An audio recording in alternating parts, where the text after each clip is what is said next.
नमस्कार दोस्तों, हमारी आज के इस स्पेशल रिपोर्ट में हम आपको आज एक बड़ी बात बताने वाले हैं जिसे लेकर सोशल मीडिया पर लगातार एक बहस छिड़ी हुई है। सवाल गूगल, एप्पल और ट्विटर जैसी कंपनियों के काम करने के तरीकों पर उठ रहे हैं। सवाल इस बात पर है कि क्या गूगल, एप्पल और ट्विटर जैसी अमेरिकी कंपनियों ने अपने मुनाफे के लिए चीन के आगे घुटने टेक दिए हैं। देखिए हमारी ये खास रिपोर्ट। आकाश, ये जो मामला है ये काफ़ी कॉम्प्लिकेटेड है, यानी कि पेचीदा है और बहुत ही इंपॉर्टेंट भी है, जिसे कम से कम भारत के लोगों को ज़रूर जानना चाहिए। आकाश, दो कंपनियां हैं बड़ी, एक गूगल है और एक एप्पल है। इन कंपनियों के बारे में किसी को बताने की ज़रूरत नहीं, लेकिन इन कंपनियों पर जो अभी आरोप लग रहे हैं लगातार पिछले कुछ दिनों से, वो ये लग रहे हैं कि क्या भारत और चीन के बीच जो विवाद चल रहा है, उस विवाद में गूगल ने और एप्पल ने चीन का साथ देने का फैसला किया है। क्या चाइना इन दोनों कंपनियों को कंट्रोल कर रहा है? ये एक बड़ा विवाद सामने आया है पिछले कुछ दिनों से। दोस्तों, आपको याद होगा कि अभी हाल ही के दिनों में एक लद्दाख में शख्सियत है, इनका नाम है सोनम वांगचुक। उन्होंने एक वीडियो बनाया था जिसमें उन्होंने चीनी ऐप्स का बहिष्कार करने की बात कही थी। उन्होंने कहा था कि एक हफ्ते में आप चाइनीज ऐप को धीमे धीमे रिमूव करें अपने फोन से और उसके बाद में धीरे धीरे चाइनीज प्रोडक्ट को साल भर के अंदर अपनी लाइफ से हटाना शुरू कर दें। उनका ये वीडियो इतना ज्यादा वायरल हुआ कि भारत में एक बड़े स्तर पर एक मुहिम चल पड़ी, जिसकी शुरुआत बॉलीवुड से हुई और ये खबर भी हमने आपको दिखाई थी। लेकिन ये वीडियो उस बात पर नहीं है, बल्कि इस बात पर है कि किस तरीके से चाइना ने गूगल और एप्पल को हाल ही के दिनों में कंट्रोल किया। अब ये किस तरीके से कंट्रोल कर रहा है, ये समझने के लिए आपको जानना जरूरी होगा कि सोनम वांगचुक की अपील के बाद देश में तमाम लोगों में ये मुहिम, बड़े स्तर पर लोगों में ये इन्फ्लुएंस पैदा हुआ कि उन्हें अपने फोन से चाइनीज ऐप हटाने हैं। अब उनके सामने चुनौती ये थी कि वो कैसे पता कर सकेंगे उनके फोन में जो ऐप्स हैं वो चाइनीज हैं कि नहीं है। क्या ऐसा तो नहीं कि दूसरा ऐप जो है वो डिलीट हो जाए जो कि चीनी ना हो। इसके लिए दोस्तों, जयपुर की एक स्टार्टअप कंपनी ने एक ऐसा ऐप बनाया कि जो आपके फोन में खुद ही ये आइडेंटिफाई कर लेता था कि आपके फोन में जो भी चाइनीज ऐप हैं उन्हें वो खुद ही रिमूव कर देगा। इस ऐप का नाम था रिमूव चाइना ऐप्स। एक तरीके से एंटी चाइना जो मूवमेंट हिंदुस्तान में चल रहा था चाइनीज प्रोडक्ट को बॉयकॉट करने का, खासतौर पर ऐप्स को लेकर, उसमें ये बहुत ही रिवोल्यूशनरी ऐप के तौर पर सामने आई।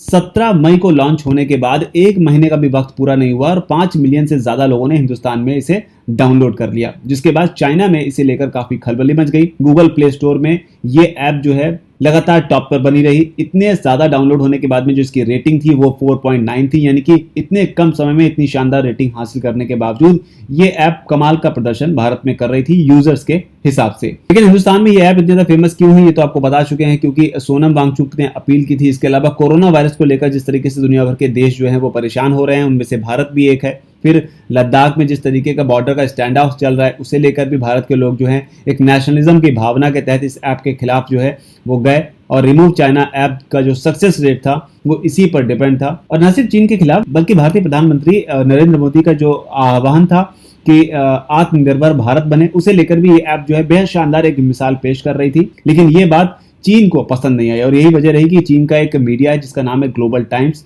उसे चीन में चाइना का एक ऑफिशियल माउथ पीस भी कहा जाता है, यानी कि जो भी सरकार वहां पर कहना चाहती है या करना चाहती है उसे उसके करने से पहले ही ग्लोबल टाइम्स के जरिए लोगों तक पहुंचा दिया था। और इस ऐप का हिंदुस्तान में जो प्रदर्शन था, इससे जो खलबली चीन में मची, उसके जरिए ग्लोबल टाइम्स में एक लेख लिखा गया जिसमें यह कहा गया कि भारत को इसके रिपरकशन जो हैं वो भुगतने होंगे, यानी इसका अंजाम जो है हिंदुस्तान को भुगतना होगा। अब सोचिए दोस्तों, वहां पर चाइना के ग्लोबल टाइम्स में एक लेख छपता है, भारत को धमकी दी जाती है कि भारत को इसके खतरनाक परिणाम भुगतने पड़ सकते हैं, और उधर गूगल जो है इस ऐप को कुछ ही दिनों में अपने प्लेटफॉर्म से रिमूव कर देता है। यहां तक तो दोस्तों आप में से कई लोग कह सकते हैं कि गूगल पर जबरदस्ती के आरोप लगाए जा रहे हैं कि वो चाइना के एजेंडे को सपोर्ट कर रही है, और महसूस हो सकता है ग्लोबल टाइम्स में जो आर्टिकल छपा और भारत से जो भी ऐप रिमूव किए गए, उन दोनों के बीच में कोइंसिडेंस टाइमिंग को लेकर हो सकता है। लेकिन पुख्ता तौर पर जो सबूत की बात होती है वो आप टिकटॉक के मामले में देख सकते हैं। जब भारत में सोनम वांगचुक ने टिकटॉक के खिलाफ अपील की और तमाम सेलिब्रिटीज से डिलीट करना शुरू किया,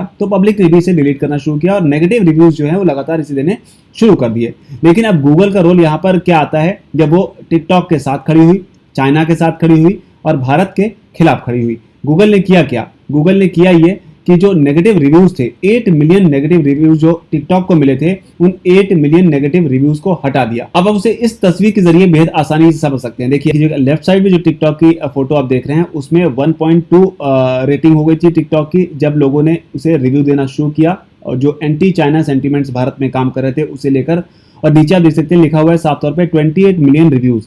इनमें से 8 मिलियन रिव्यू को गूगल ने टिकटॉक के लिए प्ले स्टोर से हटा दिया। इसको आप राइट साइड की फोटो में देख सकते हैं 28 से 20 मिलियन हो गए।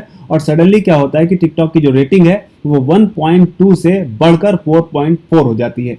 यानी ये साफ तौर पर एक सबूत है कि गूगल किस तरीके से चाइना के एजेंडे को सपोर्ट कर रहा है, खास तौर पर इस तरीके के प्लेटफॉर्म पर एप्स के मामले में। अब दोस्तों यहाँ तक तो ये साफ हो चुका है कि गूगल जो है वो भारत के साथ तो नहीं, लेकिन इस मामले में चाइना के साथ जरूर खड़ा हुआ है। लेकिन अब सवाल बड़ा कि आखिर गूगल ऐसा कर क्यों रहा है। हालांकि सच्चाई ये भी है कि ऐसा नहीं कि गूगल जो है वो चाइना से ऑपरेट कर रहा हो या चाइना में काम करता हो। हालांकि चाइना का जो बड़ा मार्केट है, ह्यूज मार्केट है, उसे देखते हुए गूगल जो है कहीं ना कहीं चाइना की तरफ इंक्लाइंड है, उसकी तरफ थोड़ा सा बेंड है उसके फेवर में बोलने के लिए। और इसे लेकर पहले भी डोनाल्ड ट्रंप जो है अमेरिकी राष्ट्रपति, वो सवाल उठा चुके हैं, वो जांच के आदेश भी दे चुके हैं कि हमें गूगल और चाइना के बीच के लिंक को इन्वेस्टिगेट करना चाहिए। और सिर्फ गूगल ही नहीं बल्कि एप्पल के ऊपर इस तरीके के आरोप लगते रहे हैं। दरअसल चाइना का हांगकांग के साथ एक लंबा विवाद रहता है। हांगकांग में जो है डेमोक्रेसी की बात होती है और चाइना लगातार उसे एक अपना हिस्सा बताता रहता है वन चाइना पॉलिसी के तहत। और कोई भी हांगकांग के खिलाफ अगर कुछ बात बोलता है या फिर हांगकांग को चाइना से अलग करने की बात करता है या हांगकांग के सपोर्ट में खड़ा होता है, वहाँ जो लगातार आंदोलन होते रहते हैं, तो इससे चाइना को काफ़ी दिक्कत होती है। इस तरीके से हांगकांग में एक ऐप थी HK मैप लाइव के नाम से। इस ऐप का काम होता था कि हांगकांग में जहाँ भी प्रोटेस्ट हो रहे हैं, जहाँ भी टीयर गैस चल रहे हैं या जहाँ पर भी माहौल ख़राब है, इस मैप के ज़रिए लोगों को जानकारी पहले से मिल जाती थी कि इस रास्ते पर थोड़ा सा प्रॉब्लम है और उस रास्ते से नहीं जाना है। और इसका काफ़ी लोग हांगकांग में फ़ायदा भी उठा रहे थे। हालांकि जो प्रोटेस्टर्स थे वो भी लगातार इसका फ़ायदा उठाते थे कि कहाँ पर क्या सिचुएशन है और कहाँ पर पुलिस जो है, पुलिस पार्टी की गश्ती जो है चल रही है। तो इस ऐप को लेकर भी काफ़ी विवाद हुआ।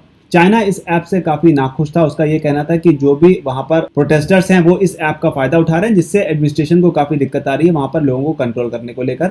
और इसे भी एप्पल ने, उसके बाद इस ऐप को एप्पल ने अपने ऐप स्टोर से रिमूव कर दिया। तो टोटल आप यहाँ पर समझ सकते हैं कि इस तरीके से चाइना जो चाहता है एप्पल और गूगल वही करते हैं। और ख़ास तौर पे हम वापस अगर भारत की बात करें तो टिकटॉक के मामले में, उसकी यूज़र रेटिंग के मामले में, उसके अलावा जो रिमूव चाइना ऐप इंडिया में बहुत ज़्यादा पॉपुलर हुई उसके मामले में साफ तौर पर गूगल ने चाइना का साथ दिया। चाइना को जो नुकसान हो रहा था उसका साथ दिया ताकि उसे वो नुकसान ना हो। अब इस पर गूगल ने सफाई क्या दी वो भी जान लीजिए। गूगल ने सफाई इस पर यह दी कि गूगल का कहना था कि वो किसी भी ऐसी ऐप को सपोर्ट नहीं करते हैं, अपनी पॉलिसी में वो किसी भी ऐसी ऐप को अपने प्लेटफॉर्म पर नहीं रखना चाहते हैं जो किसी थर्ड पार्टी को किसी भी तरीके से डिस्टर्ब करे, यानी कि थर्ड पार्टी ऐप्स को रिमूव करे या फिर फ़ोन की सेटिंग में किसी तरीके से वो उसे चेंज करे।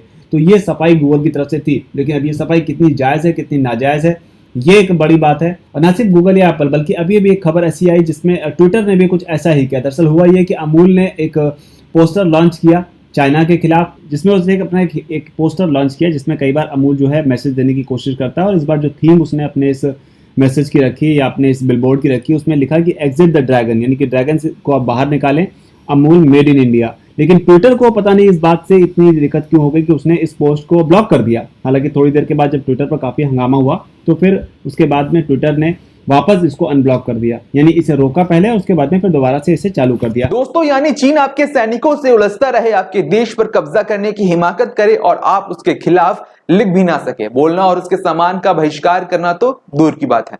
बहरहाल दोस्तों इस मुद्दे पर आप क्या सोचते हैं, आपकी क्या राय है, कमेंट सेक्शन में जरूर लिखें। और दोस्तों इस वीडियो को ज्यादा से ज्यादा शेयर करें। धन्यवाद।